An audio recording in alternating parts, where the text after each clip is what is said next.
By the way, the Egyptian hieroglyphic for woman was, guess what? A serpent. Then Madame Helena Blavatsky of the Theosophical Society said something, because she was on the ball with all of this. The appellation Satan in Hebrew and adversary belongs by right to the first and cruelest adversary of all other gods, Jehovah, not in the serpent which spoke only words of sympathy and wisdom. See that? What she's been saying in her books? Now also, when you read this term, born of a virgin, since we're talking about the Bible, we have to understand that this word immaculate conception is another covered term for genetic conception, meaning without sexuality. This is a euphemism for conception between a woman and a member of the serpent race. Remember I said that the females couldn't conceive sexually? When they went to Lemuria, that was changed. The sons of the serpent, realizing that the Adams and Eves should have congress together, changed the DNA of the female so that they could mate. But certain times there was specific women that the sons of the serpent themselves would connect with. And any time that ever happened, that woman was always known as the Virgin Queen. Right? Or the Virgin. When she was not with one of the Adamic race, but with one of the sons of the serpent race. And should there be offspring from that, that being was always called the Immaculately Conceived. Right. So Jesus Christ, Alexander the Great, everybody in the ancient times were saying they were that. Maybe a lot of them were. So just bear that in mind, that when you hear these covered terms, immaculate conception, it means some form of DNA or genetic conception, or at least a connection of congress between one of the races who would have known this. Now we see motifs of this turning up all over the place. Like I said, because of time constraints we don't have time, I just have one picture for you. Based on what we've been saying, just look at this famous logo. You notice how this is a woman that looks very much like a clone? See that? A cloned girl. Then you have what? Look at this. A huge red serpent, right? A dragon. You have a tree beside her, right? And then you have a black heart. And then you have the term of the company, it's Virgin Atlantic. Atlantic comes from where? The Virgins of Atlantis. Find out who Richard Branson really is, and who he really works for. These rags to riches tales have been put in front of us. I mean, we've got to start seeing through a lot of this stuff. Talking about the Bible, blood and seed is, again, anytime that you hear the blood of Abraham or Jacob's seed, you know, just replace it with this word and things will start to make sense. Right? These terms are used a lot. The seed of Job, you know, and all of this. And what's going to happen to the seed of Israel and all of these things. These are cover terms for something else. In fact, you have this prohibition in the Bible, thou shalt not lie with the beasts. That does not relate to actual bestiality, because what the hell, what's that, right? But to congress with the serpents. But see how much sense it makes now? Right? The beast, this is a cover word. Thou shalt not lie with the beasts. Thou shalt not lie with the serpents. In the Bible. They don't like that. Of course not.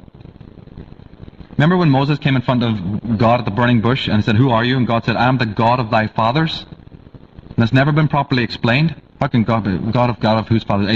His fathers? It's another meaning. Yes, God of your fathers, all right. The sons of the serpent were the fathers of the high earth cultures. But their so-called their fathers referred to here were the alien masters of Atlantis, later in situ in the Middle East. So when God Jehovah is relating to Moses saying, I'm the God of thy fathers, understand what he was talking about there. Circumcision, another wonderful invention of our modern age. When the foreskin is removed, the foreskin is the remnant, is it not, of the real proto-human DNA. The ritual of its removal is therefore, is said to be a divine edict, was to dehumanize and align one with the gods. It is the mark of our servitude. Because obviously a man needs a foreskin, right? Homo sapien probably had it. Don't you see then what the removal of it means? It's a ritual. To take away, to literally say, we remove the real, it's a symbol, but that was a specific symbol. And taking it away realigns you with the alien DNA and the genetic concept. To remind you that this is the mark of your servitude, that you serve the serpents. That's why you get it done in a hospital. That's why it's done under the caduceus. So Commons Beaumont, one of the great writers on this subject, a genius. For God's sake, this man, I don't understand how his works are not the rave all over the world. They're so suppressed. He said the history of the Old Testament is the history of Atlantis. So, now these serpent masters suddenly find out that this is the third time that their plans have gone awry. First, they're kicked out of their own planet, right? They have to travel across space, come to this useless planet they probably don't even like. They create a race of servants to serve them who won't serve them. They create a third race who will serve them, and then they're lured away by the first race. So they're really pissed now. In fact, they really are pissed, because it says, by Jack Barringer, in one of the most tragic ironies, the majority of humans continue to worship those gods who have abused them the most. Is that not true? Ezekiel says, wherefore, as I live, saith the Lord God, surely because thou hast defiled my sanctuary with all of thy detestable things, and with all thine abominations, therefore will I also diminish thee. Neither shall mine eye spare thee, neither shall I have any pity. These comments about the wrath of Jehovah have a specific reference. Then shall ye know that I am the Lord. Do you know, somebody asked, I think it was Carl Jung, why Jehovah always talks about I all the time? He was overemphasizing his power, his wrath, that he'll get angry. Well, you only do that if there's an opposing side that you're trying to compete against, wouldn't it?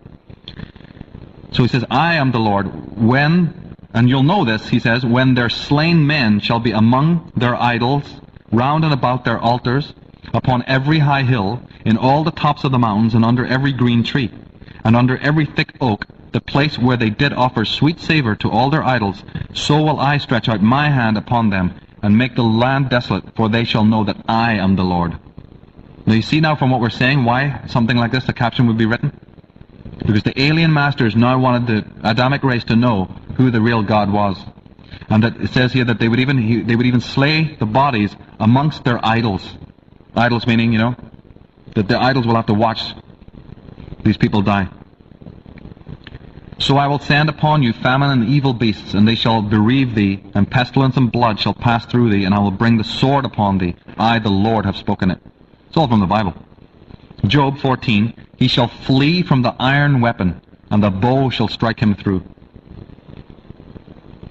From Ovid, the poet, who wrote Metamorphosis, giants attacked the very throne of heaven, Jove struck them down. In the Mahabharata, it was as if the elements had been unleashed. The sun spun round, scorched by the heat of the weapon.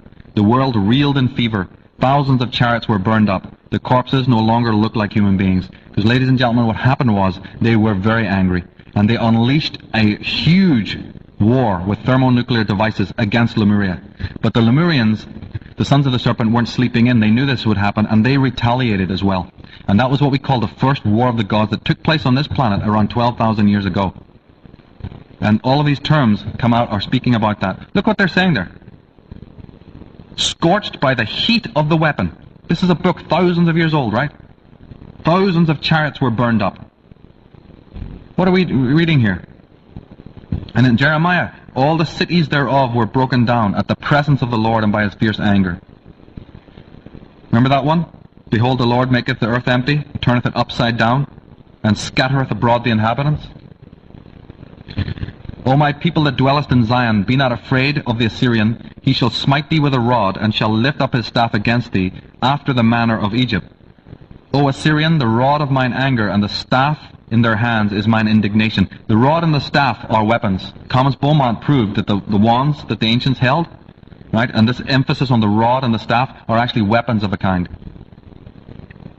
And the kings of the earth, and the great men, and the chief captains, and the mighty men, and every bondman and every free man hid themselves in the dens of the rocks of the mountains, for fear of what was going on. We wrestle not against flesh and blood, but against principalities, against powers, against the rulers of the darkness of this world, against spiritual wickedness in high places. Ephesians. Now look at this one. Woe unto us, woe, who shall deliver us out of the land of these almighty gods? Now they're asking for deliverance for the gods. I mean, one minute they're nice, one minute they're not. We even have a quote here where you're wanting delivery from the gods, plural. These are the gods that smote the Egyptians with all manner of plagues in the wilderness. Plural, the gods. Different people writing, sure, maybe even different times, but they're relating to something that happened. The terminology talks about that. In the book of Job, Ignatius Donnelly, another one of your American masters on Atlantis, it sounds like a cry not of a man, but of a race. You see that? He got that. Remember I was telling you that? Think of not an individual, but a race. Donnelly was already on the ball. In the 19th century, he was a friend of Abraham Lincoln. Lincoln agreed to give Donnelly the rights to send out the Challenger, which was one of your Navy vessels, to do depth soundings for Atlantis. Within 1 month of him giving him that rights, Lincoln was dead. So Donnelly didn't get the budget to actually, in those days they were so interested in Atlantis, and Lincoln was very interested in this, and gave him all the rights, and they said that whatever you want, all the depth charges will be sent, and we'll take readings from the earth, from the bottom of the Atlantic. But Lincoln was assassinated and Donnelly's plan fell through. But he's written several books, they're on my book list, you need to get them. And he's saying this, it sounds like a cry, not of a man, but of a race, a great religious, civilized race who could not understand how God had so cruelly visited the world. Absolutely right. Look at this. Frederick Soddy is one of the greatest scientists, modern scientists. In his book, Interpretation of Radium, right, this physicist says, can we not read in these books some justification for the belief that some forgotten race of men attained not only the knowledge that we have so recently won, but also that a power that is not yet ours? I believe that there have been civilizations in the past that were familiar with atomic energy, and that by misusing it, they were totally destroyed. So this is not some crank saying this. In the Ramayana, another sacred book of India, it mentions an iron thunderbolt capable of killing hundreds of thousands of humans. It was also said to be so powerful that it could have destroyed the earth. And these weapons could only be used by, look at this, royal decree.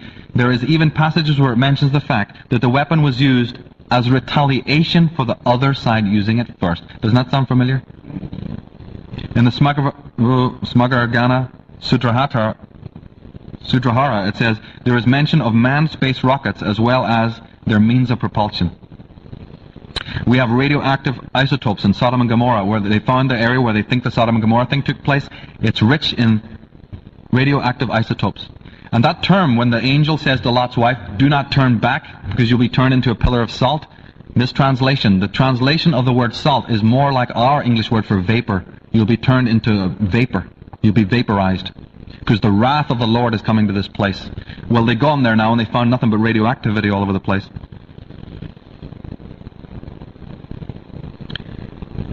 Our word typhoon for a great, wind or terrible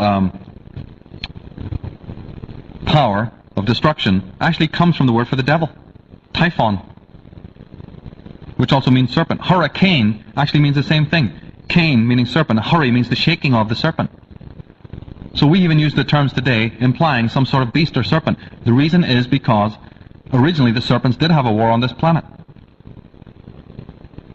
And that is why the ancient Gaelic people talk about the wars of the gods, where the sons of light, the sons of the serpent, had to fight these beasts, these demonic serpent people, for the knowledge.